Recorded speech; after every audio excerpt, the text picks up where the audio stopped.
Hello good morning friends. आप सब लोग कैसे हो? सब लोग मौज में होंगे और अपने घर पे आनंद में होंगे।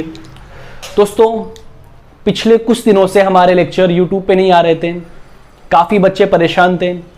दोस्तों, कुछ रीज़न की वजह से हम हमारे लेक्चर अपलोड नहीं कर पा रहे थे और आज से हम हमारे लेक्चर कंटिन्यूसली शुरू करेंगे। दोस्तों, प्रीवियस लेक्चर के अंदर हम लोग डिस्कस कर रहे थे MSc final year organic specialisation unit number 4 paper number first rearrangement के बारे में डिस्कशन हमारा चल रहा था। काफ़ी कुछ हमने डिस्कस कर लिया था रीअरेंजमेंट के बारे में। वहाँ पे हमने केमिकल रिएक्शन पढ़ी थी, काफ़ी केमिकल रिएक्शन हमने पढ़ ली है।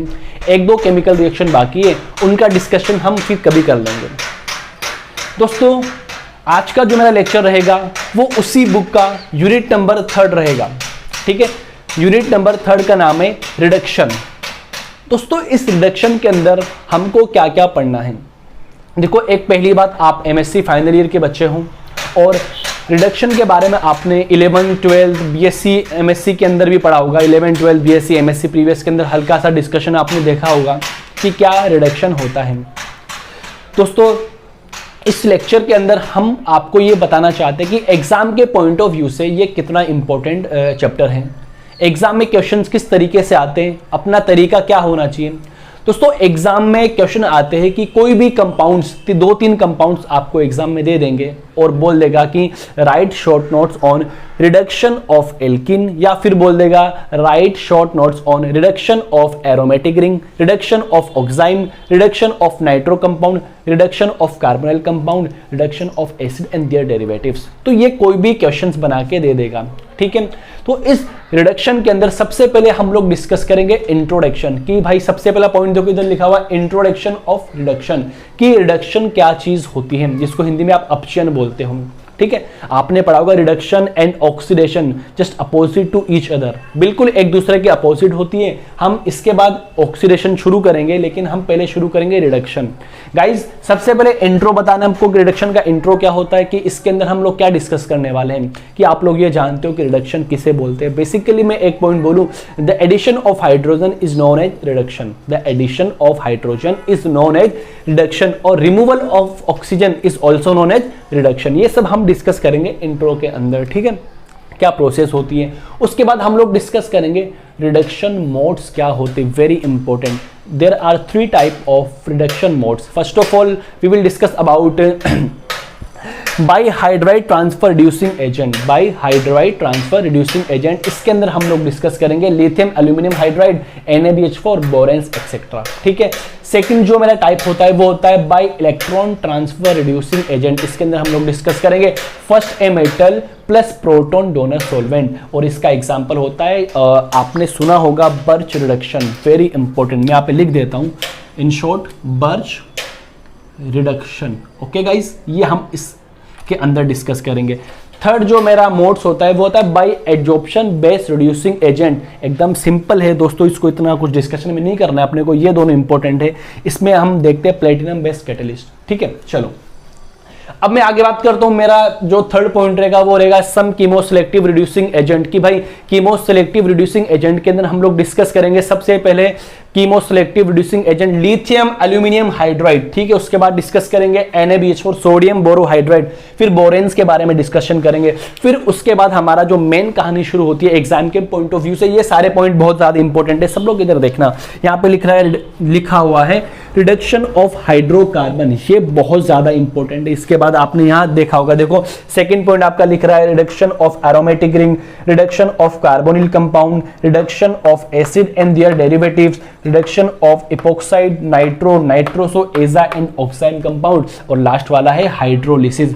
एग्जाम के पॉइंट ऑफ व्यू से ये सारे बहुत ज्यादा इंपॉर्टेंट है। एग्जाम के अंदर कोई भी ये पूछ ले, ये 2 बना के पूछ ले, ये 2 पूछ ले, इनमें से कोई 2 उठा के पूछ ले, तो हर एक पॉइंट अपने आप में इंपॉर्टेंस रखता है।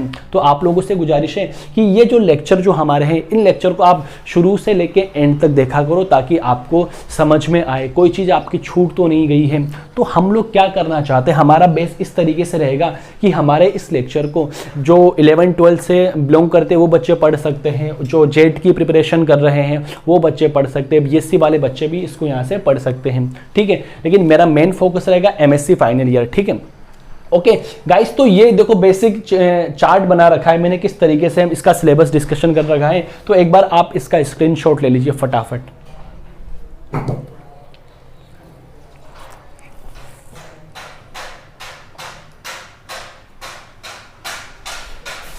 गाइस, तो हमने जो आज ये डिस्कस किया है ये कुछ नहीं है, देखो ये सब इंट्रोडक्शन है, ये आपका सिलेबस है जो आपके पास ऑलरेडी प्रेजेंट है। सिलेबस आप सब लोगों के पास में रखा होगा, किस तरीके से हमको हमारी शुरुआत करनी है, हमारा बेस स्ट्रॉन्ग हो जाएगा तो हमारी जो आगे वाली स्टेप्स है वो इजी रहेगी। तो हमें सबसे पहले हमारे बेस को स्ट्रॉन्ग बनाना है। कि हमारा बेस स्ट्रॉन्ग कैसे बने, इसके लिए सबसे पहले हमें ये पता होना चाहिए what is the definition of reduction.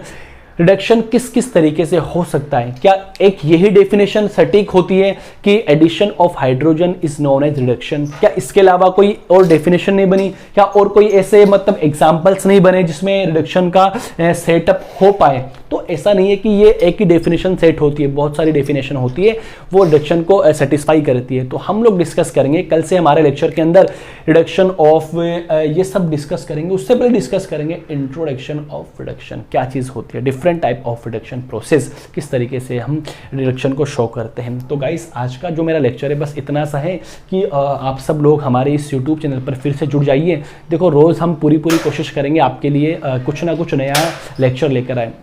दोस्तों एक बात यह है कि जो हमारा जो एजुकेशन फील्ड है काफ़ी बहुत ज़्यादा परेशान है, मार्केट में तो बहुत ज़्यादा भीड़ निकल चुकी है, लेकिन एजुकेशन फील्ड में काफ़ी परेशानी आ रही है। कॉलेज स्कूल वगैरह सब बंद है अभी तक।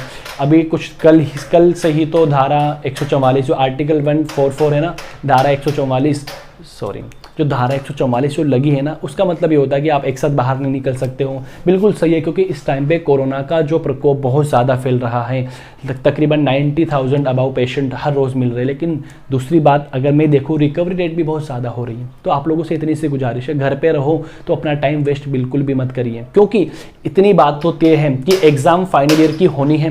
जो प्रीवियस वाले फाइनल में चले गए हैं उनकी एग्ज़ाम फाइनल की तो होगी, लेकिन उस एग्ज़ाम के अंदर जो आपका सिलेबस है काफ़ी हद तक कम हो जाएगा। तो लेकिन एक बात बताइए कि मान लीजिए ये चैप्टर हम डिस्कस कर रहे हैं, गवर्नमेंट इसी चैप्टर को रिमूव कर दे, इस चैप्टर को हटा दे, लेकिन ऐसा तो नहीं है कि ये चैप्टर आगे काम नहीं आने वाला है। आगे आप नेट की प्रिपरेशन करोगे, JRF गेट की प्रिपरेशन दोगे, उनकी एग्जाम्स दोगे, उनमें ये सब इंपॉर्टेंस रखता है। तो आप लोगों से गुजारिश है किसी भी एक लेक्चर को आप हल्के में मत लीजिए, हर लेक्चर का अपना अलग इंपॉर्टेंस होता है। बड़े इंटरेस्टिंग चैप्टर है, इसको बड़े इंटरेस्टिंग तरीके से हम डील करेंगे। आप लोगों से इतनी सी गुजारिश है कि हमारे इस यूट्यूब चैनल को आप ज़्यादा से ज़्यादा लाइक करें, शेयर करें, कमेंट करें और सब्सक्राइब करें।